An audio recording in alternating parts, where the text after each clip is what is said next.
బాగున్నారా మీరందరూ? నేనైతే చాలా చాలా బాగున్నాను.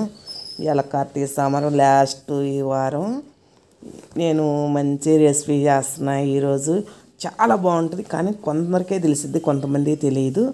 నేను ఒక 100 గ్రాములు పెసలు తీసుకున్నాను, అంటే గిద్ద. మీకు 2 చెప్తున్నాను అనమాట. అవి మనం కొంచెం మందంగా ఉన్న బాండిగే, ఇంతవరకు అంటే కుండల్లో వేసి మట్టి కుండల్లో వేయించుకుంటే ఇంకా చాలా బాగుంటాయి. ఇప్పుడు ఇంకెవరు అలా చేయట్లేదు కదా. మనం ఒక కళాయి తీసుకొని కొంచెం మందంగా ఉన్నది మనం గోల్డెన్ కలర్ వచ్చిందాకా స్లో మంట పెట్టుకొని వేయించుకోవాలి. అవిలో మాత్రం అస్సలు పెట్టుకోవద్దు, ఎందుకంటే ఒకటేమో నల్లగా ఉండిద్ది, ఒకటేమో అలా తెల్లరు ఉంటాయి కదా. మనం ఇట్ట వేయించుకొని పిల్లలకైతే అసలు అవసరం కూడా చేయదు, అంత బాగుండిద్ది అనమాట. అంత బాగా తింటారు, వేడి చేయదు, చాలా బాగుంటుంది. ఈ పెసలతో మనం చేస్తే అలా గోల్డెన్ కలర్ వచ్చిందాక ఓపిక్గా, నాకైతే 10 నుంచి 15 నిమిషాలు పట్టింది వేయించడానికి, అంత స్లోగా పెట్టి వేయించుకున్నాను. అవి మనం వేయించుకున్న తర్వాత ఒక ట్రిప్పు, ఎందుకంటే మనం కడిగి ఆరబెట్టుకున్నాయి కాబట్టి ఒకవేళ అనుమానం వస్తే మళ్ళీ కడుక్కోండి, అవసరమే ఉండదు. నేనైతే ఇంక అంతే డైరెక్ట్గా వేయించిన దాంట్లోనే 1 గ్లాసు వాటర్ పోసాను. మనము ఉడికేటప్పుడు అనక వాటర్ సాలకపోతే మళ్ళీ వాటర్ యాడ్ చేసుకోవచ్చు. ఆ పెసలు అనేది పచ్చ పెసలు వేసాం కదా, ఆ పెసలు అనేది పొట్ట పగిలేదాకా ఉడికించుకోవాలన్నమాట. నేను 7 నుంచి 10, 12 చింతకాయలు వేసాను. ఆ చింతకాయలు శుభ్రం కడుక్కొని మనం వాటర్ పెట్టుకొని ఆ వాటరులో ఈ చింతకాయలు వేసుకునేటప్పుడు కొంచెం, అంటే ఒక 1/2 స్పూను సాల్ట్ అనక వేసుకొని ఉడికించుకోవాలి.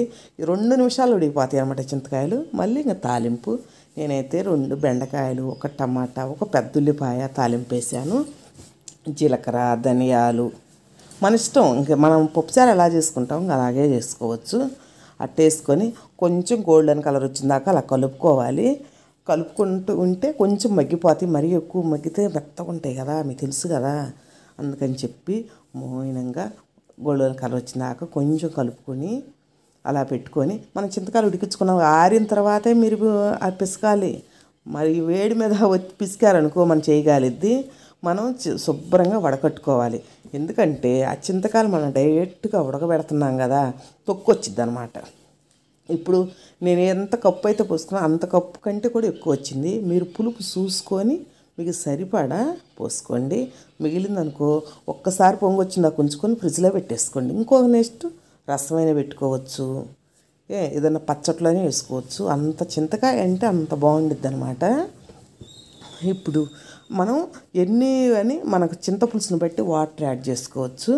వాటర్ చిక్క కావాలంటే కొంచెం తగ్గించుకోండి, లేదంటే కొంచెం ఎక్కువ. నేను 1/2 గ్లాసుతో 2 గ్లాసులు పోసాను. 1 స్పూన్ పసుపు, 2 స్పూన్లు కారం వేసాను. నేను పెసలు ఉడికించేటప్పుడు కూడా 2 పచ్చిమిరకాయలు వేసాను, మీ ఇష్టం వేసుకుంటే లేదు, లేకపోతే లేదు. రుచికి సరిపడా సాల్టు, ఆ సాల్ట్ వేసుకొని ఒక్కసారి మనం కలుపుకుందాం. అప్పుడు తెరులుతుంది కదా. ఒక పొంగు తెరిలిన తర్వాత కరివేపాకు, కొత్తిమీర అవి యాడ్ చేసుకోవాలి.